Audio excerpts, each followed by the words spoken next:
E a outra pergunta que eu estava aqui é... Cadê? Aqui. É a Ivanilda. Falar sobre mônada. É outra pergunta que eu não faço a menor ideia de como lhe responder. Porque tem muitos significados. Muitos significados a palavra mônada. Por exemplo, no conceito teosófico, teológico, se não me engano, mônada é o eu superior. É aquela parte que é imutável. É o superior. Mas, se nós pegar, por exemplo, esse termo também era usado por Platão, se não me engano. E ele usava a mônada como ideias ou formas, se não me engano é mais ou menos isso, né? Então veja, são dois caminhos diferentes.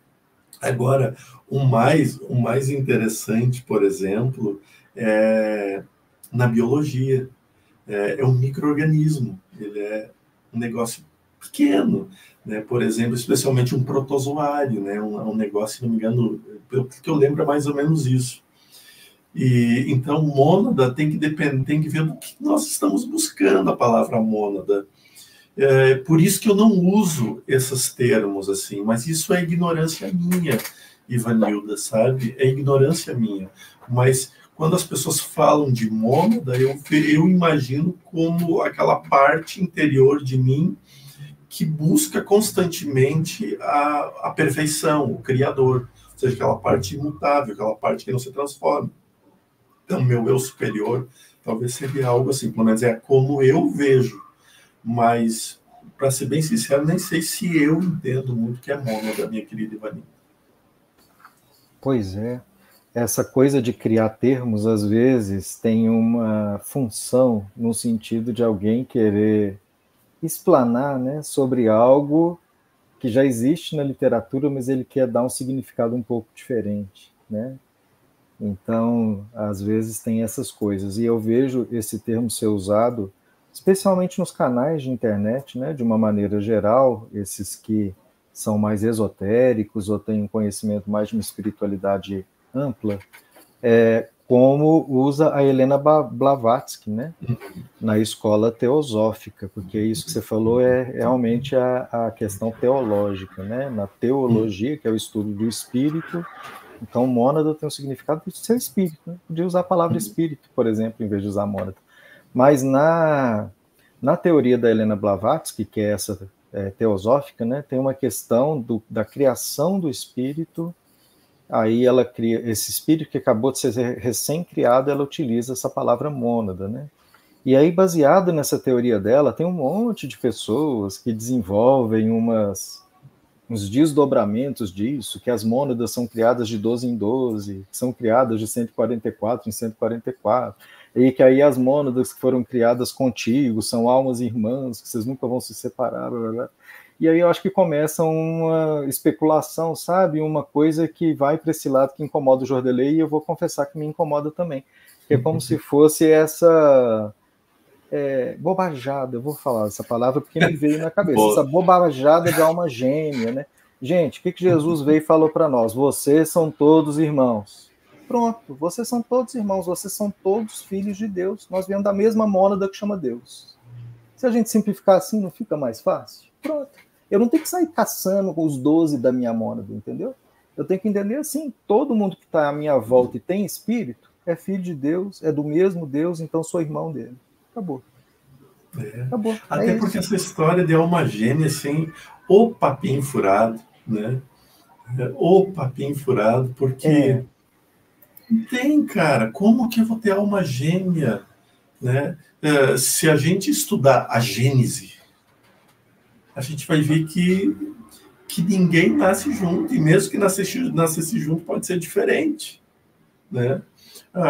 Mas é porque a minha alma gêmea é nada, é uma afinidade maior. Por exemplo, assim, pega o Chico e o Emmanuel, cara, então a gente pode dizer que são almas gêmeas, e não tem nada a ver uma coisa com a outra, só que a afinidade desses dois é tão linda, que parece uma só. o Érico botou ali é assunto polêmico, exatamente, é um eu assunto acho que, polêmico. então, Mas o é que a que nossa opinião, acontece? a opinião do Robson é a opinião minha. Isso, mas para além da opinião é uma coisa assim, olha, então a criação, como ela acontece, como Deus, né, realmente concebeu criar os espíritos que estão aqui, os espíritos mais adiantados que nós já falaram em toda a literatura espiritualista. E isso é uma questão para além da sua compreensão. Isso, ponto, ponto final. Várias coisas que a gente pergunta sobre Deus, quando a gente chega lá nesse ponto, né, da filosofia, de onde viemos, né, como que Deus cria, eles falam para a gente, vocês ainda não conseguem entender isso. Não conseguem, não existem palavras, não existe linguagem, não existe exemplo que dá para a gente explicar isso. Tem algumas comparações, algumas metáforas para vocês tentarem entender o que vocês estão perguntando, mas não para chegar na resposta, né?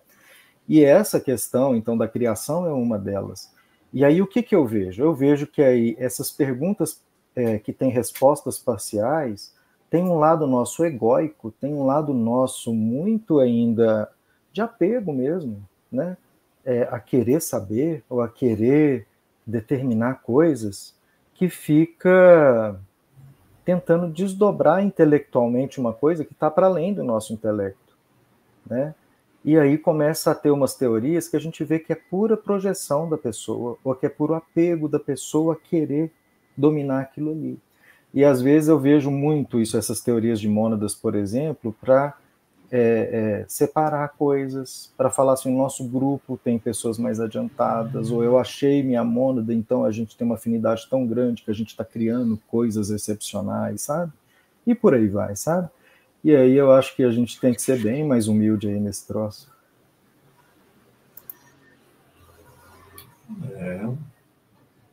Deixa aqui acalmar o coração da Ana Vitória. Boa noite, Jurley Robson. Jurley, esses dias atrás eu pensei em uma pombagira, mas não sei o porquê, pois não tem nenhuma conexão com ela. Por que isso aconteceu? Ana, me permite ser muito material na resposta, assim, muito presente. Você e eu, a gente nunca se viu ao vivo, a gente nunca se conheceu ao vivo. Mas isso faz você, às vezes, pensar em mim. Olha só o Jordelê, não sei o quê. Você nunca viu o Robson ao vivo, acredito eu, mas às vezes você faz pensar, nossa, olha o Robson, olha, o Robson pensaria assim.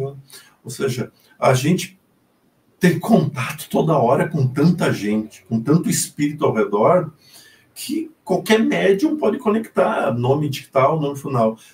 Os espíritos que estão ao nosso redor nem sempre têm conexão conosco. Eles simplesmente estão ao redor. Por que é uma pombagira? Porque você tem uma fé muito forte no povo de esquerda.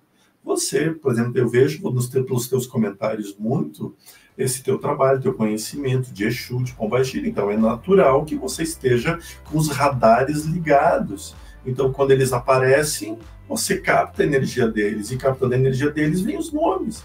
Só isso.